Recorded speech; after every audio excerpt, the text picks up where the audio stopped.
Sinadya mo ba talaga to, Olivia? Anong pinalalabas mo? Na masamang tao ako? Froilan, nagkawang gawa na nga ako sa'yo. Kinupkup ko na tong anak mo. Kung alam ko lang na anak mo to, sana hindi ko na lang ginawa yun. Dahil hayop kayong dalawa ni Vicky. Bakit pa ganun na lang kalaki ang galit mo kay Vicky? Pinakasalan mo siya kahit na alam mo na ako ang legal mong asawa. Kahit tingnan mo pa ang kalendaryo, bukas ang pinakamalas na araw ng buhay ko dahil yun ang araw na pinakasalan kita! I already told you, nagsisinungaling si Olivia. Don't tell me naniniwala ka na wedding anniversary niya bukas. Hindi naman siguro magwawala si Olivia ng ganun. For no reason at all. Di ba ikaw na rin umamin sa akin na talaga magkakilala kami? Naging kayo dati ni Olivia. Pero nung hiniwalayan mo siya, ayun! Naging baliw na! Tuluyan ay naging baliw! Hindi ko mahal ang sarili ko, naapektado ako sa mga sinabi niya. Sobra-sobrang galit niya sa akin. Parang napakalalim na pinagmumulan ng pagkamuhi niya sa akin. Hey, nagsinungaling ka sa akin. Ano po sinasabi niyo? Nagpalampas ko na yung kapalpak mo sa akin dati. Pero ngayon, ibang usapan na yung panloloko niya sa akin. Kailangan kong malaman kung sino sa kanila nagsasabi ng totoo. Sir, please. Please, huwag niyo naman ho kaming sisantihin. Bakit hindi? Manloloko kayo, di ba? You're skipping school para pumasok dito. Na in the first place, hindi pwede kasi may tamang age requirements dito. Pero, sir... How old are you? Sir... I said, how old are you? 14 po. You really should be fired. Sir, nagmamakaawa ho ako sa inyo. Totoong nagsisinungaling kami ng kuya ko, pero may malalim na dahilan po kung bakit namin ginagawa yun. Sir, kailangan ho namin magtrabaho para sa pamilya namin. Mahirap lang ho kami. So, sinasabi mo, ang pagiging mahirap ay isang dahilan para gumawa ng masama. Yun ba? Sir, hindi ho ganun yung ibig kong sabihin. Opo, mali yung mga ginagawa namin ng kuya ko, pero hindi ho ibig sabihin nun ay masasamang tao kami. Sir, sa totoo nga po niyan, nakukonsensya na ho talaga kami magkapatid. Kasi ho, pati ho yung nanay namin, linuloko namin. Wala ho siyang kaalam-alam na nagtatrabaho kami dito. Pero sir, ito na lang ho yung alam namin paraan para ho matulungan siya. Walang pakialam. Kung hindi kayo magre-resign ng kapatid mo dito, sabihin ko sa nanay ko, pick yung mga requirements na sinabit nyo.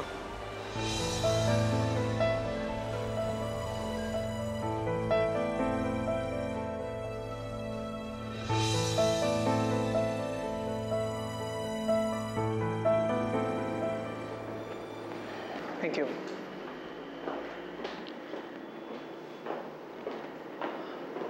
Gano'ng katagal ka na ng lawyer ng pamilya ko, attorney? Medyo matagal na, Froilan. Hindi ko alam exactly how long, pero 5 years, give or take. Bakit bigla mo na itanong? Hindi na akong papaligoy-ligoy pa, attorney. Kilala mo ba si Olivia? Again, Froilan, bakit biglang itinatanong mo sa akin ang mga bagay na to? Dahil gusto ko malaman lahat-lahat. Gusto ko malaman kung sino siya sa buhay ko bago ko nagkasakit. At ikaw lang ang makakapagsabi sa akin kung anong kaugnayan ko kay Olivia. Sabihin mo na sa akin ngayon lahat, attorney, bilang pinagkatiwalaang abogado ng pamilya ko.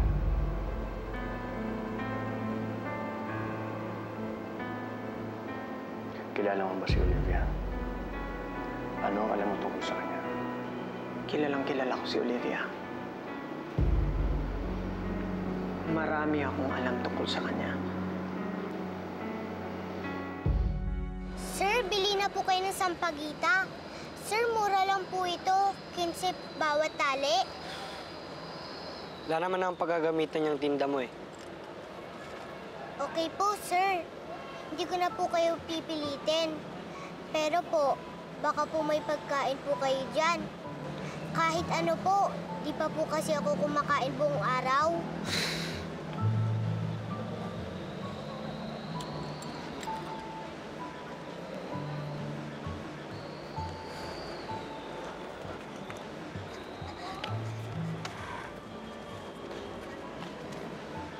Ate, ng sampagita. Wala pa po kasi akong benta kahit isa. Sige na naman po. Ha? Magkano ba yan? 15 po, isang tali. Naku, sorry Wala kasi ako pambili. Salamat na lang po, ate. Pero sandali lang. Alam mo, mukhang gutom na gutom ka na. Ito, may tinapay ako dito, Bibigay ko na lang sa'yo. Thank you po. Talaga pong gutom na po ako eh. Kaya nga po gusto ko makapagbenta nitong sampagita. Ganun ba? Sige, kainin mo na yan.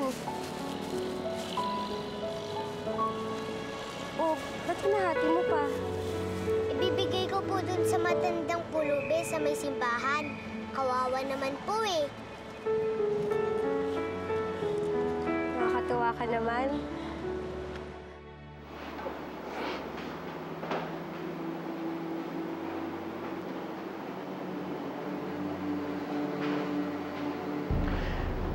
Sabihin mo sa akin, attorney.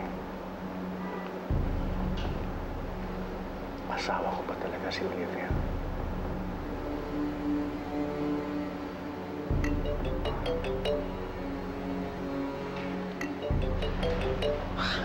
Excuse me, Fräulein. I have to take this. Yes. I understand.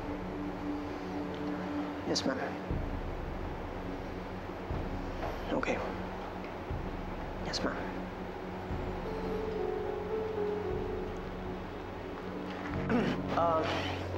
I'm sorry.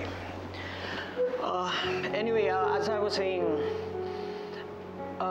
oo, kilala ko si Olivia. Were we married before? No. I don't know why you're asking me, but the answer is no. Although, ang alam ko lang, nireklamo mo siya sa akin dati.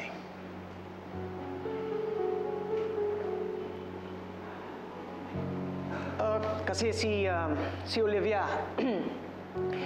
she was obsessed with you. Trouble was, ikakasal na kayo ni Vicky noon at naghahabol pa rin siya sa'yo. That was when the accident happened. You completely forgot everything. Yan ba talaga ang nangyari, attorney? Yes. Ginugulo ka pa ba ni Olivia hanggang ngayon? Pwede natin kasuhan. Alam kong hindi masamang tao si Olivia. Dahil inalagaan niya at ibinalik niya ang anak namin ni Vicky.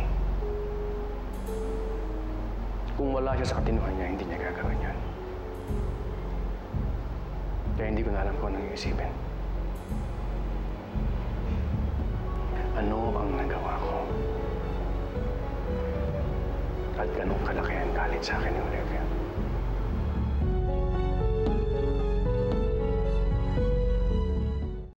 Alam mo, naghirap rin ako sa kalye. Kaya naiintindihan kita. Pero alam mo, tama yung gagawin mo. Kahit gaano pa tayo kahirap, dapat marunong pa rin tayong tumulong sa iba. Mahirap talaga yung buhay Pero lagi mong tatandaan na may awa ang Diyos sa lahat ng humihingi ng tulong sa Kanya. Maraming salamat po. Ang bait-bait niyo po. Promise po, lagi kong tatandaan ang mga sinabi niyo sa akin. Sana po magkita tayo ulit, ate. Eto, may konti pa akong barya dito. Bibigay ko na lang sa'yo, ha? Para naman makabili ka ng kahit isang pandesal lang para hindi ka na magutom bukas. Maraming salamat po. Para po sa inyo. Thank you, ha? May magbibigay na ako sa mami ko.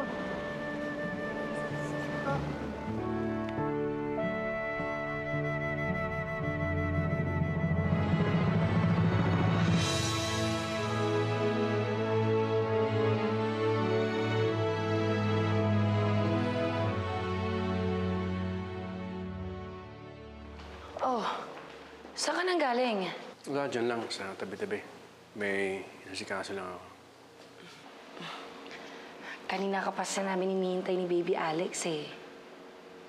Okay, sige, punta ka muna siya. Sige, may ewan ka muna kayo.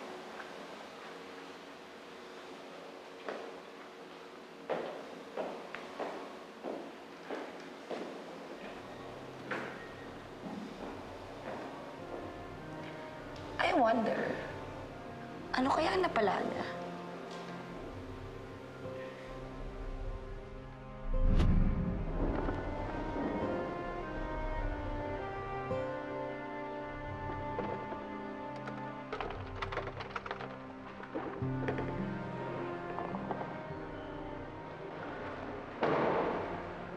Anong ginagawa ni Freeland dito? Mag-uusisa siya kay attorney.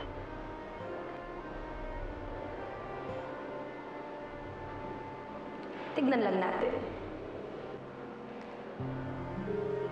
Hello? Attorney? Alam kong nandyan si Freeland. At alam kong mag-uusisa siya tungkol kay Olivia. Kaya wag na wag mong sasabihin sa kanya ang kahit ano tungkol kay Olivia. Huwag mong sabihin na mag-asawa sila dati. Basta ang sabihin mo lang, obsessed sa kanya yung babaeng yun. Lalo na noon, nung bago pa siya maaksidente. Malinaw? Yes, ma'am. Very good. Alam mo naman, attorney, that you will be rewarded accordingly. Yun ay kung mag-cooperate ka sa akin.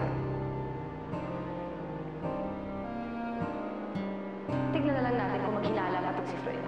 Ngayon na narinig na niya ang mga peking sagot sa mga katanungan niya.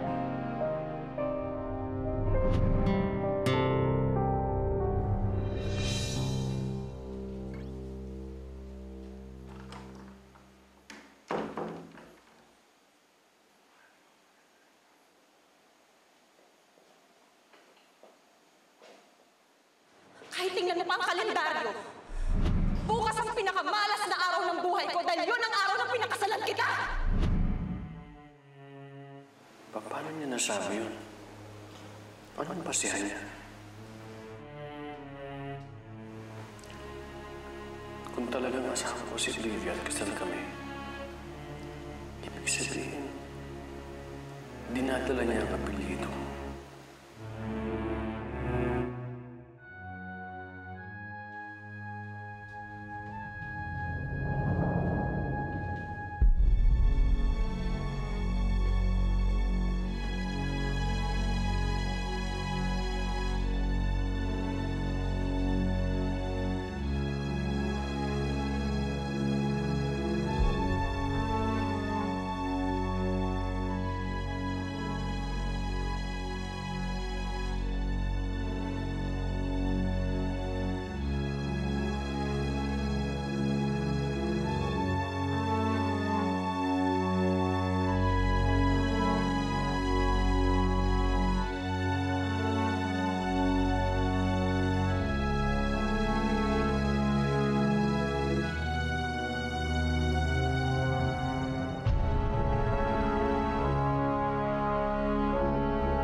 Tanggapin mo ang singsing na ito bilang simbolo ng aking pagmamahal sa'yo. Pinapangako ko sa'yo na mamahalin kita habang buhay. May wedding video kami ni Olivia. Hanggang sa dulo ng mundo. Walang iwanan rin.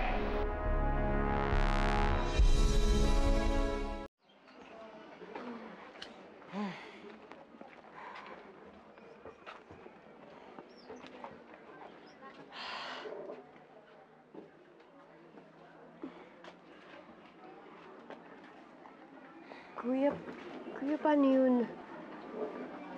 Nahuli na tayo ni Sir Chester. Baka bukas yan wala na tayong trabaho. Fi, wala naman tayong magagawa kung tatanggalin talaga nila tayo sa trabaho eh.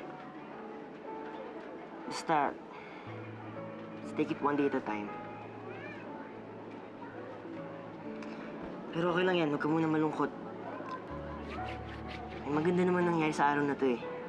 Diba sabi mo, tulungan mo yung bata kanina? Yan, nagsampagitan na tayo. Surprise kay Mami. Kahit maliit lang, ano. Diba sabi nga nila, it's the thought that counts. Oy, kararating niyo lang ba? Ito po. Hi, Mami. Kamusta? Mami, we have something to give you po. Ano yun? Sana humatuwa kayo. Siyempre natutuwa naman ako. Para saan ba ito? Ano bang okasyon? Di ba po, Mami, tomorrow's your wedding anniversary na? Kaya, sana, kahit sa maliit na paraan po, masaya po namin kayo. Di ba, taon-taon naman po namin ginagawa to. Hindi nagsisinungaling si Olivia. Totoo lahat ang sinabi niya. Pinakasalo ko nga siya. Walang iwanan na rin. Kahit naman.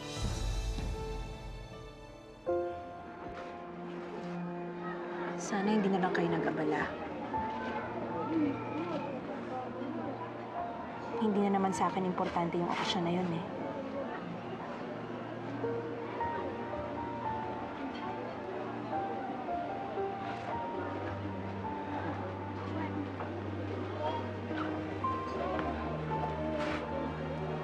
Mami!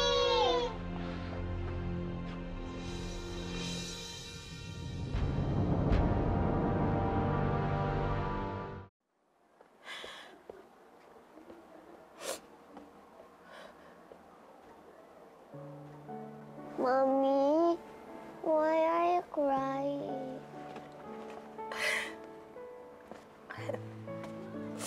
Ay, ito. Mommy, are you sick? Mommy, may nagawa po ba kaming kasalanan? May nagawa po ba kaming masama? Huwag niyo na lang ako intindihin. Mami, we're sorry po if we made you feel bad. Gusto lang naman ho naming maalala niyo yung special day niyo ni Daddy eh. Mami, that's why we gave this to you.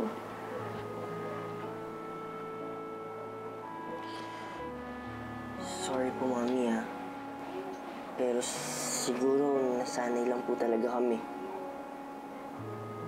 Kasi dati-rati po, nagsi-celebrate po tayo sa Happy Family. Tapos, palagi po namin kayo sinusurprise si Daddy. Siguro may mga bagay lang po talaga na mahirap po kalimutan. Mami, huwag na po kayong magalit kala ate at kuya. Gusto lang naman po kayo nilang maging happy eh. Alam niyo, mga anak, aaminin ko kapag dumarating ang araw na ito. Masayang-masaya ako. Kaya lang, nagbago na ang lahat eh. Kaya sana pinapakiusap ko sa inyo. Kung pwede lang, isipin na lang natin na iba na ang pamilya ng daddy ninyo. Froilan, tulungan mo ako! Tulungan mo ako dahil bigla-bigla na lang ako sinugod at sinaktan ng babaeng yan! Gusto niyang masaktan at mamatay ang baby natin! Hindi totoo yan! Siya yung babaeng baliw na baliw sa'yo. Pinagtabuyan mo siya. Kaya ka niya sinagasaan. Ikaw ang sinungaling! At huwag ka na nga lumapit! Baka kung anong gawin mo pa sa amin eh! Nababaliw ka na talaga! Hindi na ako pwedeng nakuha ni Vicky ngayon. Pero, Mami, pamilya pa rin po naman tayo ni Daddy. Justin, hindi na. Iba na ang pamilya ng daddy mo. May iba na nga siyang asawa, si Vicky yun. At may anak na rin sila. Sino po? Sino po? ang anak nila, eh yung babyng inaalagaan natin kagabi. Huh? Siya ang anak ng daddy ninyo at si Vicky.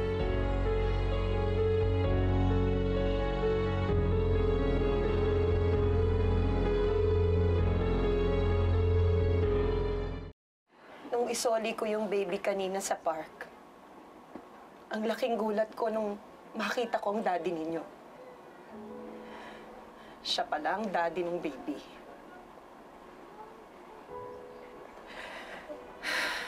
Nakauwi na pala sila ni Vicky. At kasama pa nila yung anak nila. Yung bunga ng pagtataksil nila.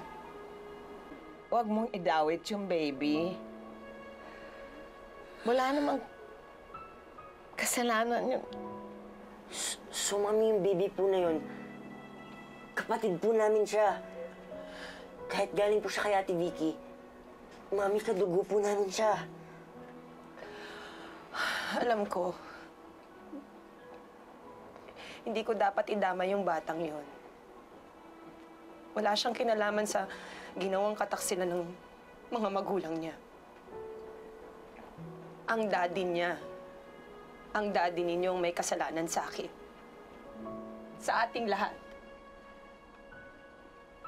At nagawa pa niyang itanggi na asawa niya ako. Ano bang ginawa kong masama sa kanya para gawin niya yun sa akin? Pero, Mami, sana ho makonsider niyo ho na nagkasakit po si Daddy. Kaya ho marami ho siyang hindi naaalala. Mami, hindi naman ho siguro ginusto ni Daddy na kalimutan tayong lahat. Mami, totoo po yung sinasabi namin. Ang tagal ko pong nakasama si Daddy, pero never niya po akong naalala na anak niya ako. Pero love na love niya po ko. Yes, Mami, Daddy loves us. Tulungan na lang po natin si Daddy gumaling para maalala niya na po tayo. Hindi na natin kailangang paalalahanan pa ang daddy ninyo. Dahil magaling na siya. Nagawa nga niyang magdesisyon na pakasalan yung Viking yun eh. Alam niyo mga anak, durog na ang puso ko. Nagpapakatatag lang ako dahil sa inyo.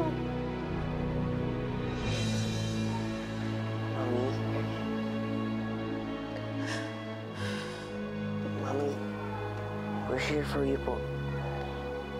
Ayaw po namin na nasasaktan ka.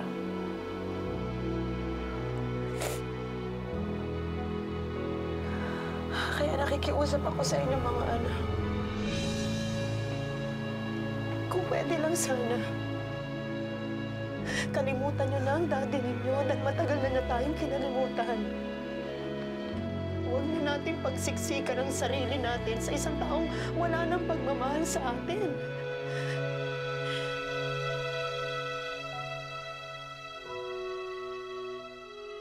O sige na, umuwi ka na nga. Alam mo, wala ka naman mawi-witness na drama dito. Dahil okay na kami ni Froilan. Wala kaming problema. Talaga lang At parang iba yung nasisense ko eh. Nangangamoy warla? Vicky!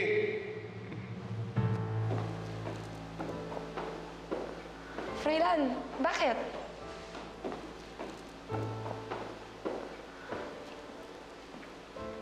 Hindi ka na makakatanggi ngayon. Dahil alam ko na ang lahat-lahat.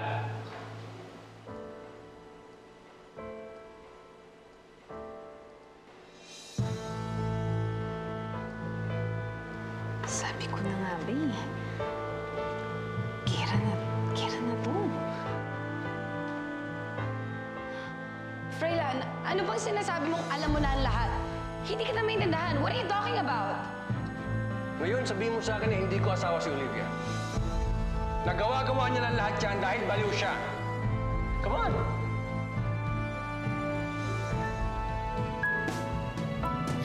If you would just give me a chance to explain. Bibigyan pa kita ng isa pang pagkakataon. Umaasa ako, sasagutin mo ako na walang halong kasinungalingan.